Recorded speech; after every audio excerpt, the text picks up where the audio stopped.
वैशाख महीने की द्वादशी पर व्रत, पूजा और दान से मिलने वाला पुण्य कभी खत्म नहीं होता। वैशाख महीने की द्वादशी भगवान विष्णु की पूजा के लिए बहुत खास दिन माना गया है। इस दिन किए गए व्रत, पूजा और दान से मिलने वाला पुण्य कभी खत्म नहीं होता है।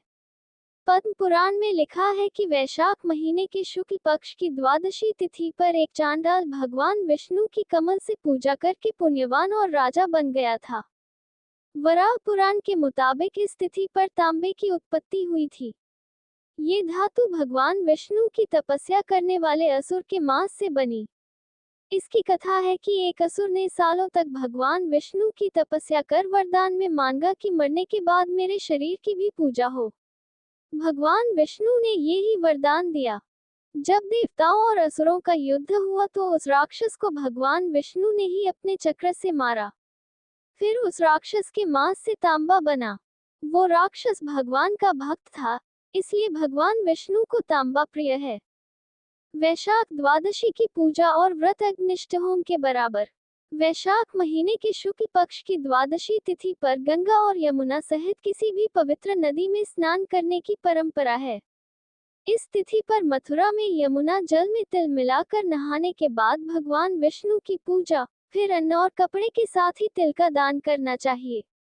ऐसा करने से अग्निष्ठ होम करने जितना पुण्य मिलता है। स्नान दान से अक्षय पुण्य। वैशाख महीने के शुक्ल पक्ष की द्वादशी तिथि पर उपवास रखते हुए पानी में गंगाजल डालकर नहाना चाहिए। इस दिन अन्नदान करने का विशेष महत्व बताया गया है। स्कंद पुराण का कहना है कि ऐसा करने से मिलने वाला पुण्य कभी खत्म नहीं होता है।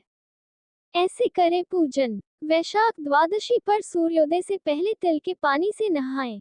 सफेद या पीले कपड़े पहनकर 16 प्रकार की चीजों से भगवान विष्णु की पूजा और अभिषेक करें।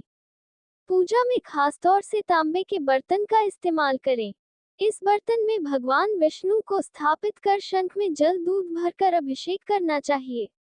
पूजा के बाद चंदन, फूल, धूप और कमल का फूल जरूर चढ़ाएं।